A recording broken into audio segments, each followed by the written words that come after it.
I thought I had the perfect family, a beautiful wife, a smart little girl, and a younger brother I trusted with my life. But everything shattered the day I caught them kissing behind a building during my daughter's birthday party. What followed was months of secrets, lies, betrayal, and one of the most heartbreaking custody battles you'll ever hear. This isn't just a story about cheating. It's about losing everything and choosing to fight for what really matters. I never thought I'd be the guy writing one of these posts, but here I am, a broken man with a shattered home, trying to piece together what the hell just happened to his life. I, 36M, have been married to my wife, Jenna, 34F, for 9 years. We have one daughter together, Lily. She's 6. Smartest, funniest, most imaginative little human I've ever met. The kind of kid who makes up songs about the moon and asks if bees can fall in love. She's everything to me. Everything. I also have a younger brother, Matt, 32M. Growing up, we were close in that messy sibling way, wrestling matches, video games, stupid dares. He was the funny one, the charming one. Always had that crooked grin that made people forgive him even when he did dumb shit. I helped him out a lot over the years. Let him crash on our couch more times than I can count. Gave him money when he lost jobs. Got him interviews through people I knew. Jenna always said he was a lost puppy. I didn't think anything of how much they joked around. How Jenna would laugh a little too hard at his dumb jokes, or how she'd always ask me to invite him over.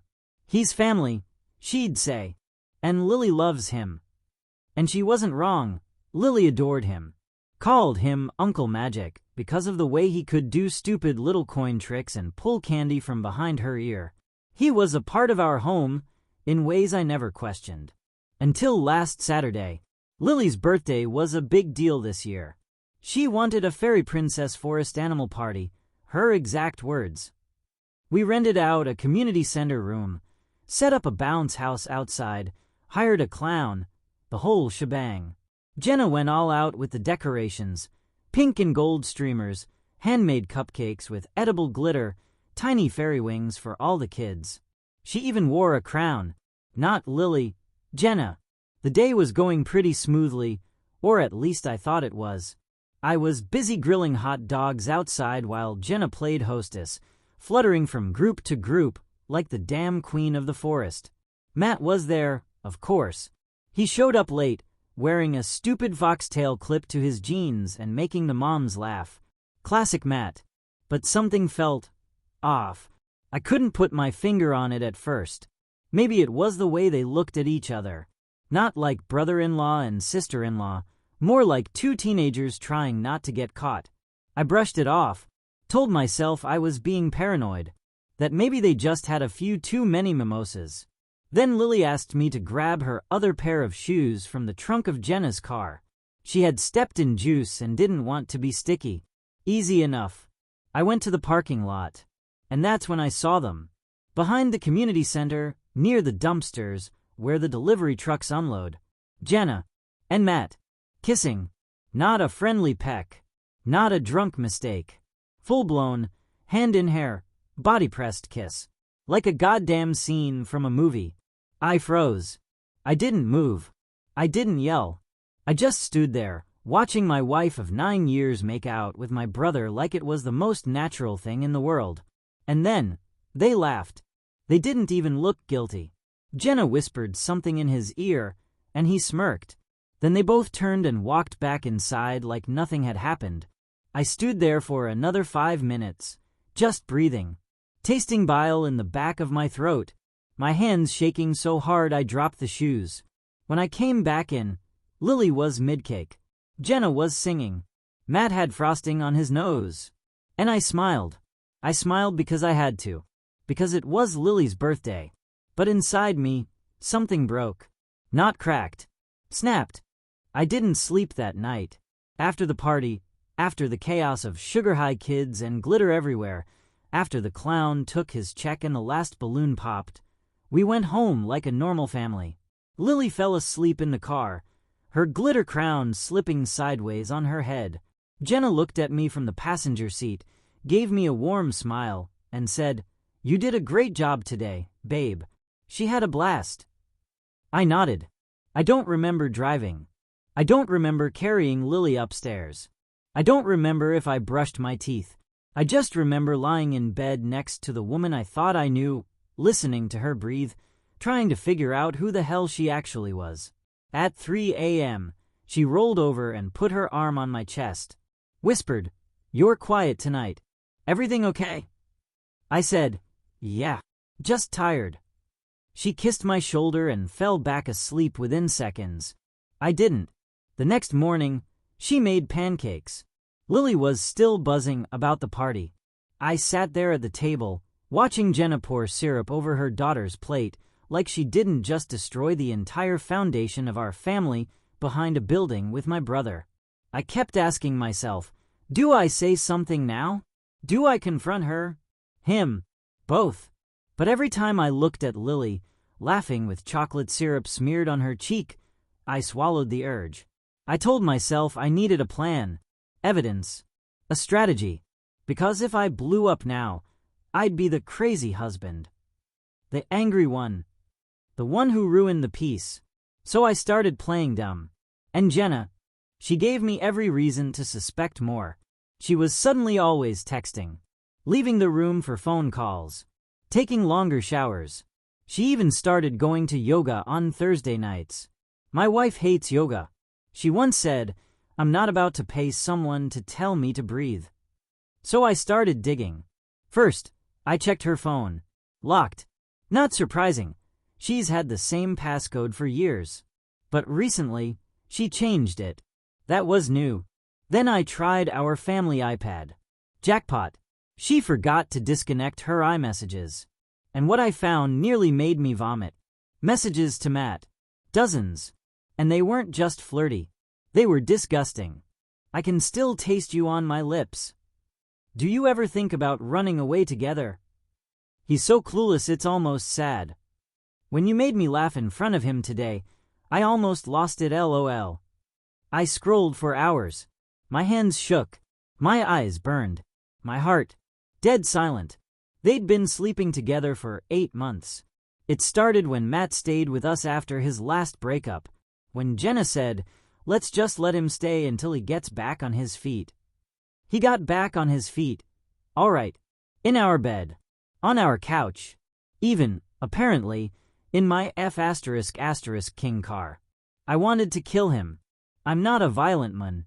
But something about your own flesh and blood betraying you with your wife? There's a special kind of rage that comes with that. A slow-burning, acid-in-the-stomach kind of hate. But again, I didn't confront them. Not yet. Instead, I screenshotted everything. I saved every message. I emailed them to myself. I started recording Jenna's phone calls when I was nearby. I even bought a tiny audio recorder and slipped it under the seat in her car. I needed to be smart. If I was going down, I'd take both of them with me, and they wouldn't even see it coming. By this point, I felt like a ghost in my own house. I'd wake up, eat breakfast with them, drive Lily to school, smile for the neighbors, but inside I was nothing. Just an empty shell of a mun gathering evidence against the two people who tore my heart out. Every fake smile Jenna gave me made my stomach twist. Every joke Matt cracked around Lily made my fists clench. I started recording everything. Jenna's yoga nights, Matt's random pop-ins, their late-night texts that synced with the iPad. It was like watching a movie I hated, but couldn't stop watching. And then came the straw that finally broke me. One night, Jenna was taking a bath. I was downstairs, pretending to fold laundry. My phone buzzed. A new message came through the iPad. It was from Matt. He sent a picture. I'll never forget it. It was Jenna. In our bed. Wearing my t-shirt, the old one from college she used to say smelled like home. She was laying in my spot, smirking into the camera, clearly naked underneath. The message read, "Miss you already. Still warm from earlier, winky face." I stood there, holding a pair of Lily's socks, and I lost it. I punched the wall so hard I cracked the drywall. Jenna screamed from upstairs. "What was that?" she yelled. I didn't answer. I patched the wall later that night and told her I slipped carrying a box. She bought it. Because of course she did. I was the idiot husband. The quiet provider. The one too focused on work and family to notice the fire in his own house. But not anymore. That night, I called my lawyer friend from college, Dave. Told him everything. He was quiet for a minute and said, "If you're serious, we can make this divorce airtight. Just keep gathering. Don't blow up. Not yet." So I waited. One more week. That weekend, Jenna said she was taking Lily to her mom's for the night. Girls' night, she called it. Matt wasn't around. He'd gone hiking with buddies. But Jenna left her laptop at home and forgot to log out. Her emails were full of hotel confirmations, reservations, sexts, plans to sneak around, and one very special message thread labeled, "The Exit Plan." Inside, a conversation with Matt about how she was going to ask for a separation. Frame it like I was emotionally distant. Maybe even drop hints that I was angry and unstable. She wanted full custody of Lily, and she was asking Matt if he'd be ready to be a stepdad. I sat on the couch, staring at those words for hours. Ready to be a stepdad. To my daughter. That night, I put all the screenshots, recordings, emails, and messages into a shared Google Drive folder. Then I did something Jenna never expected. I invited everyone. Her mom, her friends, my family, my coworkers, hers. I even sent it to the school's parent board where she volunteered, the PTA, the neighborhood Facebook group, and finally, I sent it to Matt. No message, no explanation, just a folder titled, "Thought You Should Know." The fallout was nuclear. It took exactly 7 minutes after I shared the folder for my phone to start blowing up. First was my mom. "Is this real?" Then Jenna's best friend, Rachel. "Oh my God. I'm so sorry. I had no idea." Then Matt. He tried to call me. I didn't answer. He texted, "Dude, please, let's talk." Then, "I messed up, okay? Don't do this." And finally, "You're going to regret this." Yeah, me. Regret this. Jenna didn't come home that night. Around 10 p.m., she called me, voice trembling, like she'd just run a marathon of lies. "What the hell did you do?" She spat through the phone. "You shared our private lives with everyone." "Our lives." I repeated. "You mean my life, the one you destroyed. You don't understand the pressure I've been under." "Oh, please enlighten me, Jenna. Tell me how hard it was to F***K my brother in my own bed." She hung up. Lily was asleep upstairs, unaware that her mother had just detonated our family from the inside. I sat on the couch with a beer in hand, not celebrating, just empty. There's no joy in revenge. Only silence. Cold and vast. By morning, the world around Jenna had collapsed.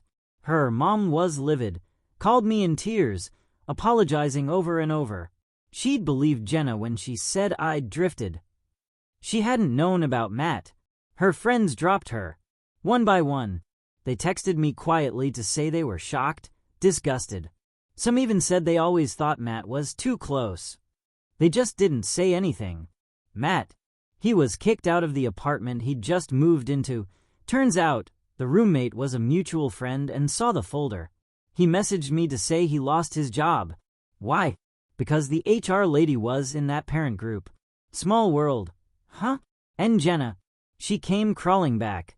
Of course. She showed up at the house 3 days later. No makeup. Puffy eyes. Hair tied back, like she was trying to be the real her again. "Can we talk?" she asked from the doorway. "Nope. Please. For Lily." That name. The one word that still made me feel like I was worth something. I let her in. We sat in the kitchen like two strangers. She started crying instantly. "I was stupid," she said. "It didn't mean anything. I didn't mean to fall for him. I never stopped loving you. I was lonely." "You weren't lonely. You were bored." Silence. You blew up our family for a guy who can't hold down a job or a relationship for more than 6 months. And worse, you planned to steal my daughter from me. That's not true. I read your messages. She froze. You were going to paint me as unstable. You wanted to take Lily from me. You had Matt picking out what kind of stepdad he wanted to be. She sobbed into her hands. I didn't mean it. You meant every word, I said, standing up, and now you get to live with it. I served her divorce papers the next day, but here's the real tragedy. I tried to keep Lily out of it. I really did. I wanted her to be untouched by the war zone her mother and uncle created. I wanted her to keep believing her family was safe, even if it meant I had to carry the entire burden of that lie. But kids aren't stupid. They feel tension like animals feel a storm coming. They may not know the words, but they see everything. The night after I served the divorce papers, Lily asked me, "Why did Mommy sleep at Grandma's again? Did she get in trouble?" I froze. I lied. Again. She's just staying there for a bit while we figure out some grown-up stuff. She blinked at me with those big brown eyes that used to feel like home. Did you yell at her? No, sweetheart. Did she yell at you? I hugged her. It's not your fault. None of this is your fault. And I swore, then and there, that I'd protect her no matter what it took. But that promise wouldn't last long. Because Jenna, like always, couldn't help herself. She started trying to rebuild her image. Posting vague quotes on Facebook, sometimes the hardest goodbyes are the most necessary ones. Uploading photos of her and Lily at the park, trying to paint a picture of a struggling single mom. Then one day, she uploaded a photo of Matt, holding Lily's hand at the zoo. Matt, with my daughter, smiling like he hadn't gutted me. That post broke me all over again. I stared at it for a full hour, fists clenched, heart in my throat. Then I called her. You let him near Lily?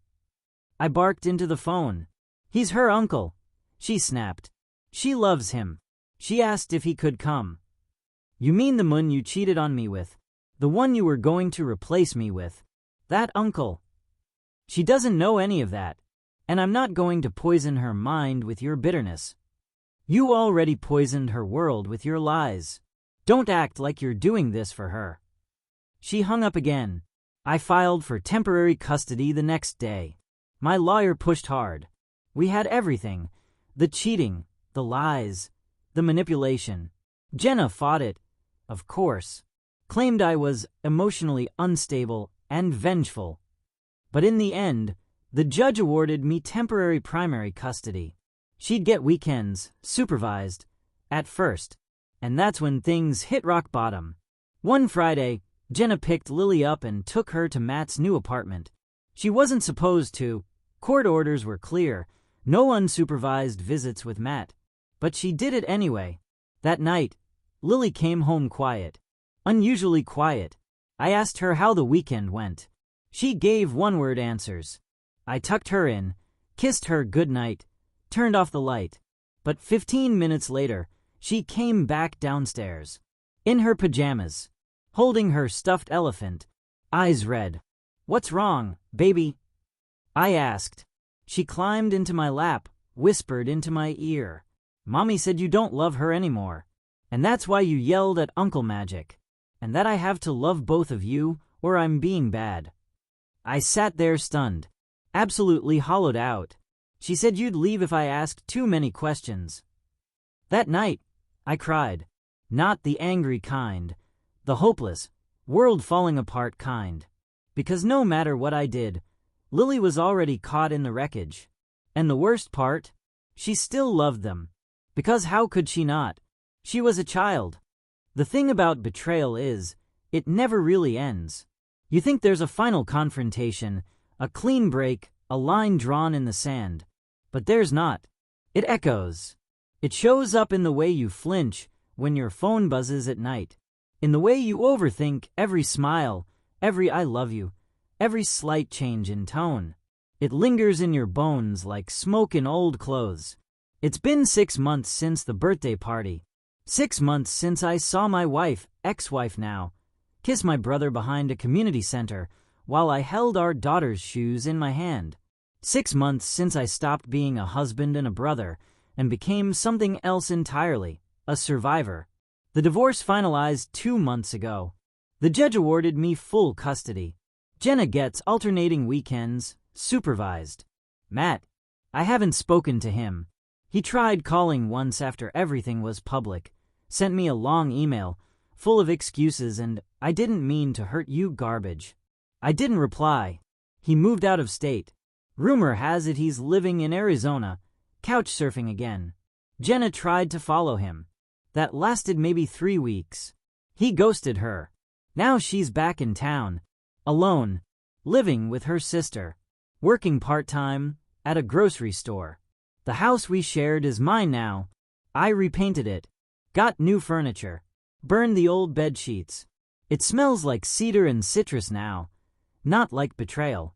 Lily still asks about her. Of course she does. I never say anything bad. That's not my job. My job is to protect her childhood, what's left of it. But last week, something happened I didn't expect. I was reading Lily a bedtime story when she asked, "Daddy, are you sad when I go to Mommy's?" I smiled, even though it felt like swallowing glass. A little. I miss you when you're gone, but I'm glad you get time with her too. She nodded, thought about it, then said, "Sometimes I don't like when she talks about you. She says you're mean, but you're not mean. You just get quiet." That broke me more than any cheating ever could, because my daughter, at just 6 years old, already knows what manipulation looks like. I didn't say anything. I just kissed her forehead and whispered, "You're the best part of me." She smiled, turned over, and fell asleep hugging that stupid elephant. And that's when I realized something. Jenna didn't win. Matt didn't win. I didn't win either. There are no winners in betrayal. There's only healing. And healing is slow. It's therapy sessions and awkward silences. It's cooking dinner for one, then remembering she's with you this week and cooking 2 plates again. It's signing school forms and remembering that the emergency contact used to be her. It's walking past the mirror and finally, one day, not seeing a broken man anymore, just a tired one who survived. And that's enough. I may never forgive them. I probably won't. But I don't need revenge anymore. Because I have peace. Because I have Lily. And because someday, when she's older and asks me the full story, I'll tell her the truth. Not the ugly parts. Just the part that matters. I loved you more than anything. And when everything else burned down, I made sure you were safe. Thanks you for watching. Watch more my video and goodbye.